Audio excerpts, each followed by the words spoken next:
നമുക്ക് കോണ്ടംസിനെ കുറിച്ച് സംസാരിക്കാം. യെസ്, അപ്പൊ രാമനായിരിക്കും കൂടുതൽ പറയാനുണ്ടാവുക. അതെ, അപ്പം എല്ലാവർക്കും അറിയാവുന്ന കാര്യമാണ് കോണ്ടംസ് യൂസേജ്. അത് പലതരത്തിൽ കിട്ടുന്നതാണ്. എല്ലാവർക്കും അറിയാമെന്ന് പറഞ്ഞില്ലേ, അതിനകത്തൊരു സംഭവം ഉണ്ട്. എന്താണെന്നറിയോ, ഈ എല്ലാ കോൺട്രസെപ്റ്റീവിനും കുറച്ച് ഫെയിലിയർ റേറ്റ് ഉണ്ട്. ഇപ്പൊ കോണ്ടംസിന്റെ ഇതിനകത്ത് സ്റ്റഡീസും സർവേ റിസർച്ചൊക്കെ കാണിക്കുന്നത് രണ്ട് ടൈപ്പ് യൂസേഴ്സ് ഉണ്ട്. എല്ലാവരും എന്ന് പറഞ്ഞല്ലോ, ടിപ്പിക്കൽ യൂസേഴ്സ് ഉണ്ട്, പെർഫെക്റ്റ് യൂസേഴ്സ് ഉണ്ട്. ടിപ്പിക്കൽ എന്ന് പറഞ്ഞാൽ സാധാരണ ആൾക്കാർ ഉപയോഗിക്കുന്ന രീതിയാണ് ടിപ്പിക്കൽ. പെർഫെക്റ്റ് എന്ന് പറഞ്ഞാൽ പെർഫെക്റ്റ് ആയിട്ട് അതിനെക്കുറിച്ച് പഠിച്ച് ഉപയോഗിക്കുന്നത്.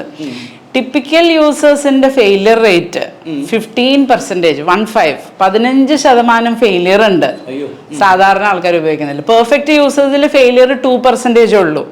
അപ്പൊ കോണ്ടംസ് സാധാരണ ആൾക്കാർ ഉപയോഗിക്കുന്നത് മിക്കവാറും കറക്റ്റ് അല്ല. ഡേഞ്ചറസ് എന്ന് പറഞ്ഞാൽ പ്രഗ്നൻസി ഉണ്ടാവുന്നേ ഉള്ളൂ, വേറെ കുഴപ്പമൊന്നുമില്ല.